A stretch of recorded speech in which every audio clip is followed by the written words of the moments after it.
Yes, students, we are doing worksheet 1 and we had done till question number 7. So now we will continue with this worksheet and we will do question number 8, 9 and 10. But before doing these questions, let's understand some terms, that is twin prime numbers and co-prime. इससे पहले बेटे हमने कुछ terms की थी, that is multiples, factors, prime number and composite number. ये आपको बहुत अच्छे से क्लियर है. लेकिन हमारी ये जो टर्म्स हैं 2, ये हमारी पेंडिंग थी. ठीक है, इसको आज हम समझेंगे, इस कॉन्सेप्ट को पढ़ेंगे आज. Twin prime number. तो सबसे पहले हम ट्विन प्राइम नंबर की बात करते हैं. बेटे ट्विन प्राइम नंबर, इस वर्ड को पढ़ते ही आपको क्या समझ में आता है? ट्विन का मतलब क्या होता है? जैसे कि ट्विन्स होते हैं ना बेटे, एक जैसे दो होते हैं. तो यहां से मुझे पता चल रहा है कि ट्विन का मतलब होता है 2. ठीक है ना. जैसे आपने देखे होंगे जो ट्विन्स होते हैं, ब्रदर सिस्टर्स होते हैं, कई सिस्टर्स होती हैं ट्विन, है ना, कुछ 2 ब्रदर्स भी ट्विन्स होते हैं. तो ट्विन्स का मतलब क्या होता है? 2. क्लियर. और प्राइम नंबर क्या है बेटे? प्राइम तो आपको पता है, जो किसी भी टेबल पे नहीं जाते, जो अपने ही टेबल पे डिविजिबल हो. क्लियर. तो अब यहाँ पे क्या बात आ रही है? Twin prime number. तो ऐसे 2 प्राइम नंबर आपको बताने हैं. ठीक है, यानी कि आपको पेयर बताना है प्राइम नंबर का. तो इसके डेफिनेशन पढ़िए. 2 prime number whose difference is 2 are called twin prime numbers. एक तो 2 होने चाहिए. ठीक है, ट्विन मीन्स 2 प्राइम नंबर होने चाहिए और उनका डिफरेंस भी बेटे बीच में क्या होना चाहिए? 2 होना चाहिए. यानी कि आपस में अगर हम उनको सब्ट्रैक्ट करेंगे तो सब्ट्रैक्ट करके बीच का जो डिफरेंस है वो क्या आना चाहिए? 2 आना चाहिए. जैसे कि यहाँ पे लिखे हैं 2 prime number, that is 5 and 3. ठीक है, तो अगर मैं 5 और 3 की बात करूं, इफ आई राइट हियर, मैं ट्विन प्राइम की बात कर रही हूं, I am talking about twin prime number. तो यहां पे अगर मैं बात करूं 5 और 3 की, तो दोनों के दोनों क्या बेटे? प्राइम है, यानी कि अपने ही टेबल पे जाते हैं. इनकी और कोई फैक्टर तो नहीं है ना, सिर्फ 1 ही एक फैक्टर है इनका, और कोई फैक्टर नहीं है. तो अगर मैं 5 में से 3 को माइनस करूंगी, आई विल गेट 2. तो ये क्या है? डिफरेंस है. सब्ट्रैक्ट करने के बाद जो आया दैट इज डिफरेंस. ठीक है, तो यही तो आपसे बोला जा रहा है. क्या डेफिनेशन है इसकी? कि 2 prime numbers whose difference is 2 are called twin prime numbers. Clear. इसी तरह से एक एग्जांपल और लेते हैं, जैसे कि 41 और 43. क्लियर. तो अब यहां पे देखो बेटा, 43 में से अगर हम 41 को माइनस करेंगे तो यहां पर भी डिफरेंस क्या आ रहा है? 2 आ रहा है. ठीक है, so this is a twin prime number. ये दोनों के दोनों क्या है? ट्विन प्राइम है. अगर मैं बात करूं, इफ आई टॉक अबाउट 7 और एक ले लेती हूं मैं 19, क्या ये ट्विन प्राइम है? ये दोनों प्राइम है, but these are not twin prime, क्योंकि इनके आपस का डिफरेंस 2 नहीं है. क्लियर. तो इस बात का आप ध्यान देंगे, दोनों प्राइम भी होने चाहिए और डिफरेंस उसका 2 होना चाहिए. I think the question, the definition is very much clear to you. Now we will talk about co prime number. अब को प्राइम से बेटे आपको ये समझ में आ रहा होगा कि हम यहां पर भी प्राइम नंबर की ही बात कर रहे हैं. ठीक है, तो को प्राइम नंबर वो होता है जिसका डिफरेंस जो हो, यानी कि डिफरेंस नहीं, इसमें हम कॉमन फैक्टर की बात करेंगे, जिसमें कॉमन फैक्टर 1 हो. ठीक है, तो मैं यही वाला सेम एग्जांपल ले रही हूं. 3 और 5 ये मेरे पास 2 प्राइम नंबर्स हैं. ठीक है, और इस 2 प्राइम नंबर में मेरे पास अगर common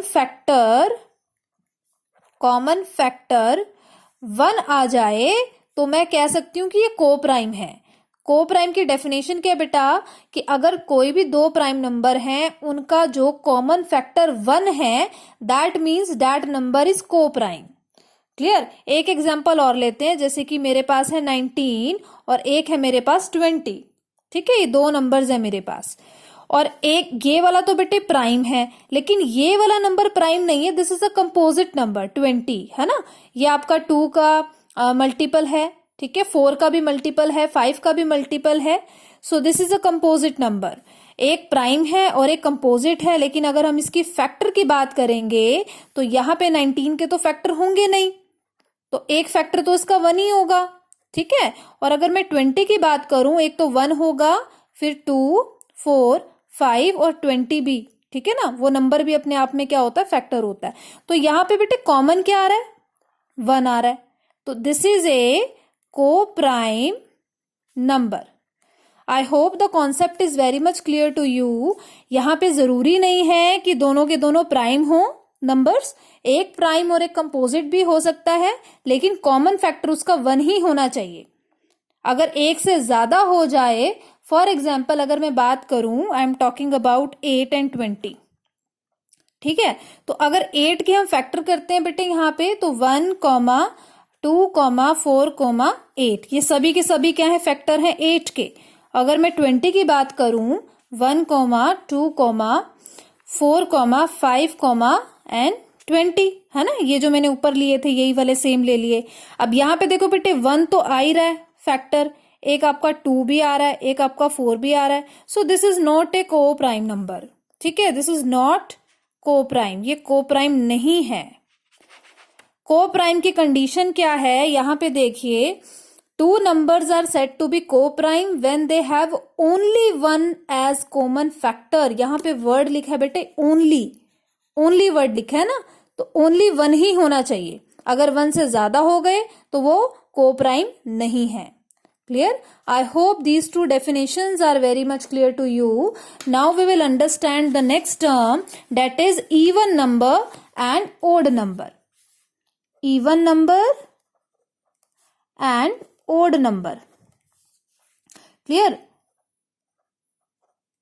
So if I write here counting, for example 1, 2, 3, 4, 5, 6, 7, 8, 9, 10, 11, 12, 13, 14 and so on, ये चलता जाएगा। ठीक है, ये मैंने काउंटिंग लिखी है यहाँ पे और ये काउंटिंग आपकी चलती जाएगी। If I talk about the even number, बेटे इवन नंबर हम उसको कहते हैं जो 2 के टेबल पे डिविजिबल हो या 2 के टेबल पे मल्टीप्लाई हो जाए। ठीक है, 2 के टेबल से डिवाइड हो जाए। ठीक है, जैसे कि एक तो 2 अपने आप को भी तो डिवाइड करेगा ना, 2 divided by 2 we will get 1।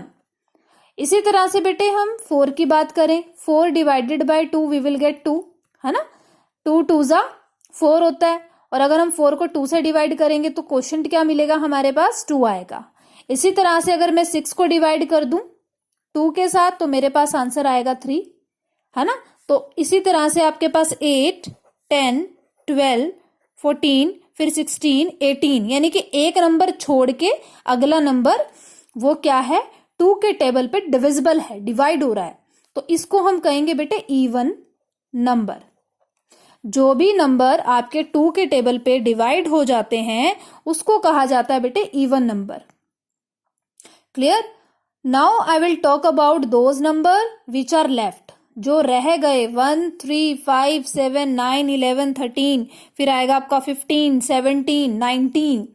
What about these numbers, in number को कहेंगे बेटे ऑड। ये आपके क्या है, ऑड। इसको हम सर्कल से दिखाएंगे, सर्कल आपको दिख रहा है ना, ये सर्कल। ठीक है, तो ओ भी क्या होता है, सर्कल ही होता है। तो स्टार्टिंग हम कहां से कर रहे हैं, 1 से कर रहे हैं, 1 को सर्कल कर रहे हैं, तो ये सर्कल वाले जो हैं ये आपके ऑड में आएंगे। ये सभी के सभी आपके ऑड नंबर्स हैं। जो 2 के टेबल पे डिविजिबल नहीं है वो सारे क्या है, ऑड नंबर हैं। क्लियर? सिंपल सी डेफिनेशन है बेटा, जो नंबर 2 के टेबल पे डिविजिबल है दैट आर इवन नंबर, जो 2 के टेबल पे डिविजिबल नहीं है that are called odd numbers. ठीक है, तो I think the concept is very much clear to you. Now we will move on to the worksheet. यहाँ पे हम क्वेश्चन नंबर 8 करते हैं। ठीक है, question number 8, between which multiples of 10 does 3486 लाई। आपको ये 4 डिजिट नंबर गिवन है और आपको ये बताना है कि कौन से नंबर के बीच में 10 का मल्टीपल लाई करेगा, यानी कि ये वाला जो नंबर है 10 के कौन से वाले मल्टीपल के बीच में लाई कर रहा है। ठीक है, अब आपको पता बेटे लास्ट में 6 है, तो 10 के टेबल में तो ऐसा कोई नंबर आता ही नहीं है जिसके लास्ट में 6 हो, 0 0 ही आता है ना। 10 1 जा 10, 10 2 जा 20, देन 30, 40, 50, 60, लास्ट में 0 आता है। तो कहीं ना कहीं किसी नंबर के बीच में लाई कर रहा है। जो 10 का मल्टीपल है, 2 नंबर ऐसे हैं जो 10 के मल्टीपल हैं, उनके बीच में है ये। वो नंबर आपको बताने हैं कि वो नंबर कौन से हैं जिनके बीच में ये नंबर लाई करता है। तो अगर मैं बात करूं यहाँ पे 86, आप ये वाला नंबर छोड़ दीजिए, ये जो स्टार्टिंग के 2 है ना बेटे 34, इसको इग्नोर कीजिए, सिर्फ 86 देखिए। अब जो 86 है वो 10 के टेबल में कौन कौन से ऐसे मल्टीपल है जिनके बीच में आएगा, ये ऑब्वियसली 80 और 90 के बीच में आएगा, है ना। 10 8 जा 80 एंड 10 9 जा 90 और उनके बीच में आएगा 86। ठीक है, तो मैं यहाँ पे लिख सकती हूँ ना 90 80 और यहाँ पे लिख दिया मैंने 90, इनके बीच में लाई करेगा। और यहाँ पे जो हमने ये जो 2 डिजिट्स को छुपाया था इसको भी हम साथ में लिख देंगे 34 और ये भी आ जाएगा आपका 34। तो ये वो 2 नंबर है, ठीक है, जिनके बीच में ये लाई करता है और ये 2 नंबर क्या है बेटे 10 के मल्टीपल है। I think the concept is very much clear to you. Question number 8 आपको क्लियर है। Now see the question number 9, right any 4 pair of twin prime. अभी अभी हमने डेफिनेशन पढ़ी है ना ट्विन प्राइम की, यानी कि दोनों प्राइम भी होने चाहिए और उनका डिफरेंस भी 2 होना चाहिए। ठीक है, तो हम क्या करेंगे, अब इस क्वेश्चन को नोटबुक में करेंगे। ठीक है, तो क्वेश्चन नंबर 8 बेटे आप बुक में भी कर सकते हैं या नोटबुक में, it's your wish. Now we will do question number 9 in the notebook only. See how to do this question. Question number 9, question number 9, this is worksheet 1. so we have to write the twin prime numbers और हमें क्या लिखने हैं 4 pair, यही लिखा है ना, that you have to write the 4 pair. so I will write here, एक तो पहला प्राइम हम ले लेते हैं 3 और 5, दोनों का डिफरेंस क्या हो जाएगा 2 हो जाएगा, मैंने आपको एग्जाम्पल में भी बताया था। ठीक है, और उसके बाद फिर अगला ले लेंगे 5 7, इनका डिफरेंस भी क्या बेटे 2 ही है। उसके बाद एक अगला प्राइम आता है हमारे पास 11, ठीक है 11 13। तो आप बेटे प्राइम नंबर को अपने जो हमने जो एक्टिविटी की थी उसमें से भी आप चेक कर सकते हैं। ठीक है, इसमें से भी आप चेक कर सकते हैं जो सर्कल वाले हैं। ठीक है, जो सर्कल वाले हैं वो आपने देखने हैं और इसमें से आप हेल्प ले सकते हैं कि कौन कौन से प्राइम नंबर है और उनके बीच का डिफरेंस कहाँ कहाँ पे 2 आ रहा है। Next we will write 17 and 19। So these are 4 pairs of twin prime numbers. Clear? Likewise, see the question number 10. Which of the following numbers are co-prime? अब co-prime की definition मैंने आपको क्या बताई थी बेटे, हमने क्या करना है, इनको 1 by 1 चेक करना है और इन दोनों में कॉमन फैक्टर 1 आना चाहिए। अगर 1 से ज्यादा है तो वो co-prime नहीं है। So let's check these numbers। पहले हम A पार्ट करते हैं 13,14। ठीक है, 13,14, तो इसके हम फैक्टर बनाएंगे। 13 के तो बेटे कोई फैक्टर बनेगा नहीं क्योंकि आपको पता है this is a prime number, तो इसका एक तो फैक्टर आपका 1 बन सकता है और 13 एक अपने आप में खुद एक फैक्टर है। क्लियर। और अगर मैं बात करूं 14 की, तो 14 का एक तो 1 बनेगा, 2 बनेगा क्योंकि 2 के टेबल पे डिविजिबल है 14, 7 के टेबल पे आता है और 14 के टेबल पे आता है। अब यहाँ पे देखो बेटे, यहाँ पे 1 क्या है कॉमन है दोनों में, बाकी कुछ भी कॉमन नहीं है ना, सिर्फ ओनली 1 ही कॉमन है, बाकी कुछ भी कॉमन नहीं है। That's why this is a co prime number. Clear, बस आपने यही चेक करना है, दैट्स इट। फैक्टर लिखेंगे और आपने देखना है कि उसका जो कॉमन फैक्टर है 1 है, उससे ज्यादा तो नहीं है, अगर उससे ज्यादा है तो वो को प्राइम नहीं है, वहां पे हम लिख देंगे नोट को प्राइम। ठीक है, अगला देख लेते हैं हम। ये एग्जाम्पल भी अभी मैंने आपको एक्सप्लेन किया था। इसके फैक्टर लिखते हैं 8 के 1, 2, 4, 8 और 20 के फैक्टर्स क्या बनेंगे 1, 2, 5, 4, 10, 20। अब यहाँ पे देखो बेटे, एक तो आपका 1 कॉमन है, एक यहाँ पे आपका 2 भी कॉमन है और यहाँ पे बेटे 4 भी कॉमन है। इतने सारे कॉमन आ रहे हैं तो यहाँ पे ये नोट को प्राइम आएगा, ये को प्राइम नहीं है। ठीक है, को प्राइम नंबर्स नहीं है। क्लियर, ये दोनों को प्राइम नहीं है। नाउ नेक्स्ट वन 31 और क्या है बेटे 59। सो 31 है, तो 31 के हम यहाँ पे फैक्टर बनाए तो क्या बनेंगे। अब ध्यान से देखिए बेटे, यहाँ पे हमारे पास जो 31 है वो क्या है प्राइम नंबर है और अगला कौन सा बेटे 59, तो 59 भी क्या है, प्राइम नंबर है, तो इसके तो फैक्टर करने की जरूरत ही नहीं है, इसमें तो 1 ही कॉमन आएगा, है ना। तो फिर भी हम क्या लिखेंगे, 1,31, और 59 को भी लिखेंगे 1,59, ठीक है, और इसको हमने सर्कल कर दिया। So this is a co prime number, these both are co prime numbers. Clear.